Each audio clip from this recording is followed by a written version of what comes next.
Hello viewers, ബാബ കിച്ചണിലേക്ക് എല്ലാവർക്കും സ്വാഗതം. അപ്പോൾ ഞാനിന്ന് വന്നിരിക്കുന്നത് വെണ്ടയ്ക്കയും തക്കാളിയും കൂടിയിട്ടുള്ള നല്ലൊരു ഒഴിച്ചുകറിയുടെ റെസിപ്പി ആയിട്ടാണ് കേട്ടോ. അത് നമുക്ക് ചോറിൻ്റെ കൂടെ ചപ്പാത്തിയുടെ കൂടെയൊക്കെ കഴിക്കാൻ നല്ല ടേസ്റ്റാണ്. അപ്പോൾ അത് നമുക്ക് എങ്ങനെയാണ് ഉണ്ടാക്കുന്നത് നോക്കാം. അതിനു മുമ്പ് നിങ്ങൾക്ക് എൻ്റെ വീഡിയോ ഇഷ്ടപ്പെടുകയാണെങ്കിൽ ഒന്ന് ലൈക്ക് ചെയ്യാനും ഷെയർ ചെയ്യാനും സബ്സ്ക്രൈബ് ചെയ്യാനും മറക്കരുത്. അപ്പോൾ അതിന് വേണ്ട ഇൻഗ്രീഡിയൻസ് എന്തെല്ലാമാണെന്ന് വെച്ചാൽ ഒരു 10-12 വെണ്ടക്കായ എടുത്തിട്ടുണ്ട്. പിന്നെ അതിലേക്ക് വേണ്ടത് 2 തക്കാളി എടുത്തിട്ടുണ്ട്. ഇത് ചെറിയ തക്കാളി കാരണമാണ് 2 എടുത്തത്, വലുതാണെങ്കിൽ 1 എടുത്താൽ മതി. പിന്നെ ഒരു സവാള വേണം, കരിവേപ്പിൻ്റെ ഇല വേണം, 2 പച്ചമുളക്, ഒരു 3-4 അല്ലി വെളുത്തുള്ളി, ചെറിയൊരു കഷ്ണം ഇഞ്ചി.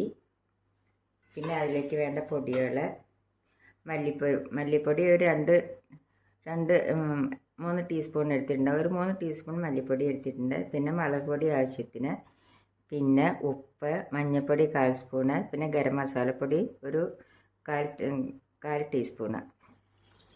പിന്നെ അതിലേക്ക് അരയ്ക്കാനായിട്ട് നാളികേരം വേണം. നാളികേരം ഒരു 3 ടേബിൾ സ്പൂൺ എടുത്തിട്ടുണ്ട്. പിന്നെ ചെറിയ ഉള്ളി വറുത്തിടാനായിട്ട് വേണം. ഇത്ര സാധനമാണ് നമ്മുടെ ഈ വെണ്ടയ്ക്കയും തക്കാളിയും കൂടിയിട്ടുള്ള കറി ഉണ്ടാക്കാനായിട്ട് വേണ്ടത്. ഇത് നമുക്ക് ചോറിൻ്റെ കൂടെയും ചപ്പാത്തിയുടെ കൂടെ കഴിക്കാൻ നല്ല ടേസ്റ്റാണ്. അപ്പോൾ ഇനി നമുക്കത് എങ്ങനെയാണ് ഉണ്ടാക്കുന്നത് നോക്കാം.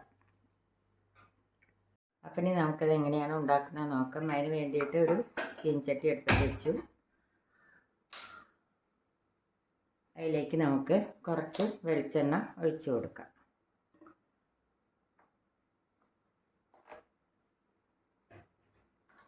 ഇനി നമുക്ക് ഈ വെണ്ടക്കായ ഒന്ന് വറുത്തെടുക്കാം.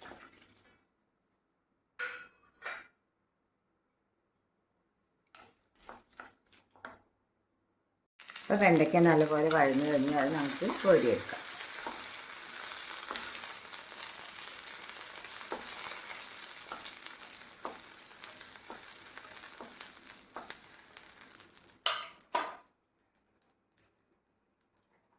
ഇതിലേക്ക് കുറച്ചും കൂടി വെളിച്ചെണ്ണ ഒഴിച്ച് കൊടുക്കാം.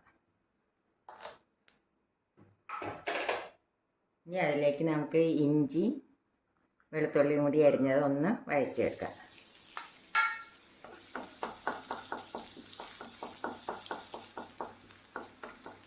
ഇഞ്ചിയും വെളുത്തുള്ളിയും വഴന്നു കഴിഞ്ഞാൽ അതിലേക്ക് നമുക്ക് ഈ പച്ചമുളകും സവോളയും കൂടി ഇട്ട് കൊടുക്കാം. ഇതൊന്ന് നല്ലപോലെ ഒന്ന് വഴറ്റിയെടുക്കട്ടെ. വേഗം വഴന്നു കിട്ടാനായിട്ട് കുറച്ച് ഉപ്പിട്ട് കൊടുക്കാം.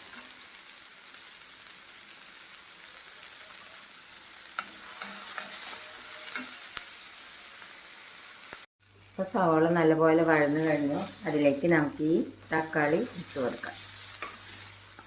വലിയ തക്കാളിയാണെങ്കിൽ 1 മതി, ചെറിയ തക്കാളിയാണെങ്കിൽ 2 ഇട്ട് കൊടുക്കുക.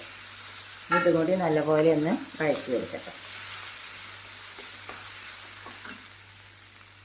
അപ്പോൾ തക്കാളി നല്ലപോലെ വഴന്നു കഴിഞ്ഞു. ഇനി എന്താ നമ്മൾ ചെയ്യേണ്ടത് വെച്ചാൽ നമുക്കിതിലേക്ക് ഈ പൊടികൾ ഇട്ട് കൊടുക്കാം. മല്ലിപ്പൊടി, മുളക് പൊടി, ഗരം മസാലപ്പൊടി, മഞ്ഞൾപ്പൊടി, ഉപ്പ്. ഇത് നല്ലപോലെ ഒന്നുകൂടി ഒന്ന് വഴറ്റിയെടുക്കാം.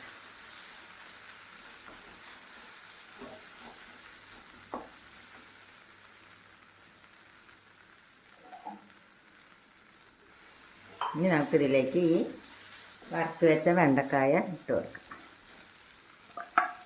ഇത് നല്ലപോലെ ഒന്ന് വഴറ്റിയെടുക്കട്ടെ.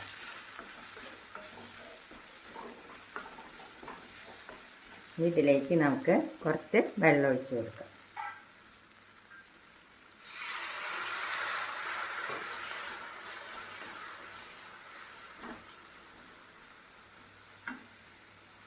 അപ്പോൾ വെണ്ടയ്ക്ക ഇട്ടിട്ട് നല്ലപോലെ തിളച്ച് കഴിഞ്ഞു. ഇതിലേക്ക് നമുക്ക് ഈ നാളികേരം അരച്ചത് ഒഴിച്ചു കൊടുക്കാം. ഇത് പെട്ടെന്ന് ഉണ്ടാക്കാവുന്ന നല്ലൊരു കറിയാണ്.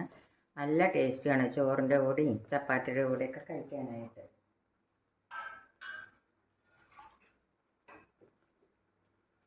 കുറച്ചും കൂടി വെള്ളം ഒഴിച്ച് കൊടുക്കാം. ഇതൊന്ന് നല്ലപോലെ ഒന്ന് തിളക്കട്ടെ.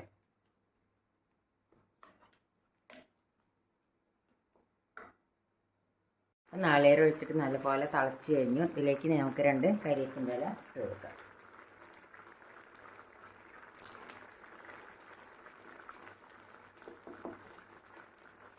ഞാൻ അതിൽ ഉപ്പുണ്ടോ എന്ന് നോക്കട്ടെ. ഉപ്പൊക്കെ ശരിയാണ്. നല്ല ടേസ്റ്റിൻ്റെ കറി. ഇനി നമുക്കിതിലേക്ക് ഉള്ളി അരിഞ്ഞിട്ട് വറുത്തിടാം. വറുത്തിടാനായിട്ട് ഒരു പാൻ എടുത്ത് വെച്ചു. അതിലേക്ക് നമുക്ക് കുറച്ച് വെളിച്ചെണ്ണ ഒഴിച്ചു കൊടുക്കാം.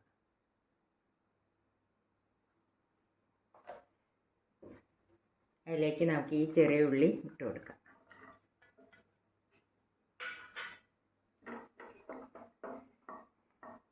ഉള്ളി ഒന്ന് മൂക്കട്ടെ. അപ്പോൾ ഉള്ളി മൂത്ത് കഴിഞ്ഞ് അതിലേക്ക് നമുക്ക് കരിവേപ്പിൻ്റെ ഇലയും കൂടി ഇട്ട് കൊടുക്കാം. ഇനി നമുക്കിത് ഈ കറിയിലേക്ക് ഒഴിച്ചു കൊടുക്കാം.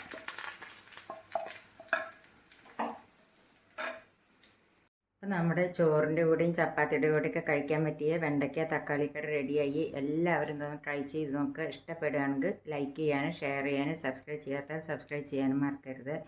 താങ്ക്